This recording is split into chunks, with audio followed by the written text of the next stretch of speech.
नमस्कार, स्वागत है आपका कौशाम्बी टाइम्स में और मैं हूं सुशील मिश्रा। उत्तर प्रदेश में राहुल गांधी और अखिलेश यादव की जोड़ी ने कमाल कर दिया, तो वहीं कौशाम्बी की जनता ने इंडिया गठबंधन के प्रत्याशी पुष्पेंद्र सरोज को अपना आशीर्वाद देकर इतिहास रच दिया। आपको बता दें कि पुष्पेंद्र सरोज सबसे बड़ी पंचायत में जाने वाले सबसे कम उम्र के सांसद हैं और इनके नाम एक रिकॉर्ड दर्ज हो गया है और कौशाम्बी की जनता का आशीर्वाद के कारण इन्होंने एक रिकॉर्ड अपने नाम करा लिया है। पुष्पेंद्र जी, स्वागत है कौशाम्बी टाइम्स। बहुत धन्यवाद आपका। क्या कहना चाहते हैं जिस तरह से कौशाम्बी की जनता ने आपको आशीर्वाद दिया? देखिए, पूरे चुनाव में कौशाम्बी की जनता ने हमको आशीर्वाद दिया और वो कल वोट और उसमें तब्दील हो गया कि हमारी बहुत भारी भरकम जीत हुई। कौशाम्बी की इतिहास में 2 रिकॉर्ड दर्ज हो गए हैं कि कौशाम्बी के इतिहास में सबसे भारी मार्जिन से सबसे कम उम्र का सांसद कौशाम्बी की सूझबूझ और समझदार जनता ने भेजने का काम किया। किस तरह से जो विकास की प्राथमिकताएं हैं वो किस तरह से आप देखेंगे कौशाम्बी के लिए, क्या विकास की प्राथमिकताएं होंगी? देखिए, सबसे पहले हमारे लोगों की सुनवाई हो। 10 साल लोगों की सुनवाई नहीं हुई, उनका मान सम्मान नहीं रखा गया। सबसे पहले लोगों की सुनवाई हो। हमारी जो प्राथमिकता है कि सबको बिजली पानी सड़क की व्यवस्था मिले, पहले ये मजबूत कर सकते हैं, तभी हम एज ए सोसाइटी आगे बढ़ सकते हैं, आगे सोच सकते हैं। अगर हमारी सरकार बनती है तो हम अपने नौजवानों को सबसे पहले नौकरी देंगे ताकि वो अपने मेहनत की कमाई हुई रोटी खा सकें। लेकिन अगर हमारी सरकार किसी तरीके से नहीं बनती है तो इनकी आवाज़ बुलंदी से संसद भवन में रखना मेरा दायित्व है और इनकी सुनवाई हो और देश की सबसे बड़ी पंचायत में कौशाम्बी की आवाज़ ललकारे, ये मैं चाहता हूँ। कौशाम्बी को कितना जानते हैं आप? देखिए, कौशाम्बी के लोगों से मैं बचपन से मिलते हुए आ रहा हूँ। आपकी बहुत सक्रिय होकर मिला हूँ। मैं बहुत लोगों से आशीर्वाद मिला, हमें सर्व समाज का आशीर्वाद मिला है और मैं यकीन के साथ कह सकता हूँ कि कौशाम्बी नहीं, पूरी देश में सबसे पहली प्राथमिकता होती है कि वो अपना कमा के अपना घर चला सके। और हमारा जब हम इनका नेतृत्व करते हैं तो फिर हमारी ये दायित्व है कि इनको कमाई और रोज़गार का एक अवसर प्राप्त करा सकें। तो यकीन के साथ हमारे नौजवानों के लिए, जिनको नौकरी नहीं मिली है, उनके पेपर लीक हो रहे हैं, इसके लिए हमें बहुत भरपूर काम करना पड़ेगा। आपकी उम्र सबसे 25 वर्ष है और एक रिकॉर्ड दर्ज हो गया है, तो क्या आप राजनीति में आने के लिए तैयार थे या अचानक हुआ? देखिए, आना तो मुझे कभी ना कभी था ही। नहीं, क्या आपने सोचा था, प्लानिंग थी? जी बिल्कुल सोचा था और मैं पढ़ा लिखा हूँ। हमारे सभी कार्यकर्ता यहाँ पे समझदार हैं।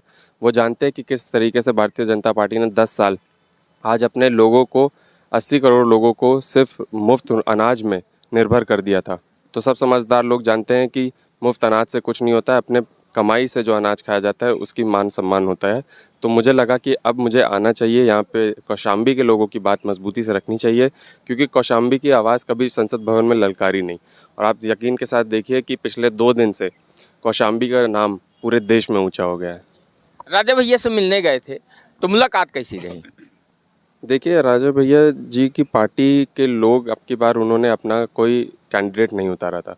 तो जब हम उनके लोगों से मिलने गए थे तो उन्होंने भरपूर आशीर्वाद हमको दिया था, क्योंकि उन्होंने जब 2 चेहरे देखे अपने सामने, भारतीय जनता पार्टी और समाजवादी पार्टी के, तो उन्होंने एक नया चेहरा चुनने का डिसाइड किया।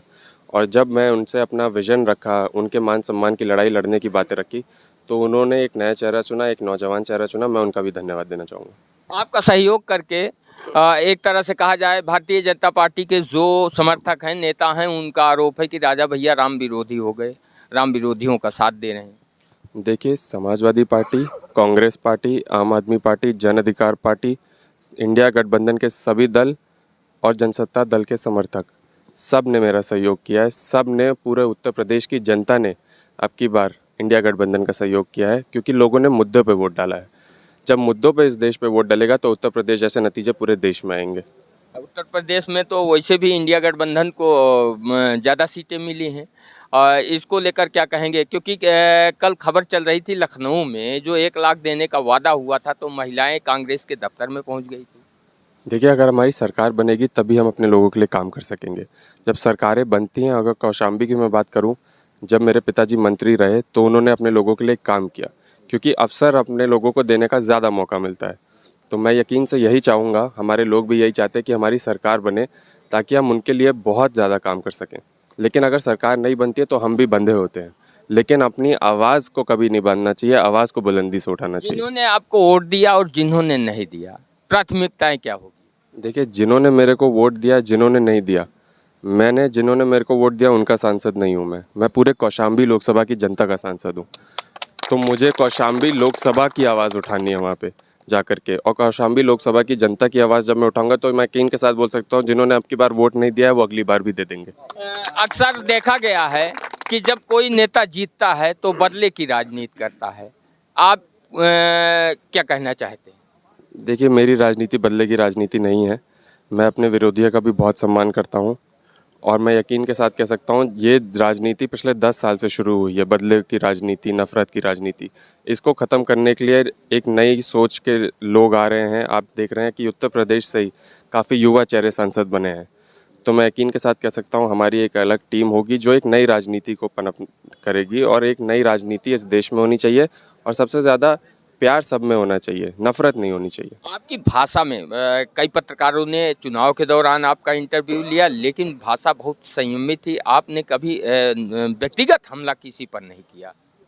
देखिए, ये मेरे पिताजी ने मेरे को बहुत बचपन से सिखाया है, और यकीन के साथ बोल सकता हूँ सिर्फ मैं नहीं, मेरे कार्यकर्ता जिस तरीके से मेरे साथ चले, किसी ने भी किसी भी ऐसी भाषा का इस्तेमाल नहीं किया, क्योंकि हम लोग टिप्पणियाँ नहीं करते, हम अपने लोगों के लिए काम करते हैं। मान सम्मान जब लोगों का करेंगे तो सबका आशीर्वाद खुद ब खुद मिलता है, और आगे चल के भी मैं यकीन के साथ बोल सकता हूँ कि मेरी राजनीति ऐसी नहीं है, मेरा व्यक्तिगत स्वभाव ऐसा नहीं है कि मैं किसी पर टिप्पणी करूँ।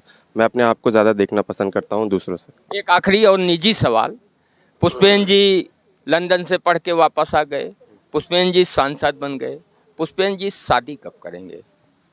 देखिए, वो तो फैमिली मैटर है, अब मैं उसको मीडिया में क्या बोलूँ। ठीक, सवाल पूछना, क्योंकि हम भी कहीं ना कहीं तो आम जनता है। ये थी पुष्पेन जी से छोटी सी बातचीत। अब आप लोग क्या सोचते हैं, कमेंट करके ज़रूर बताएं।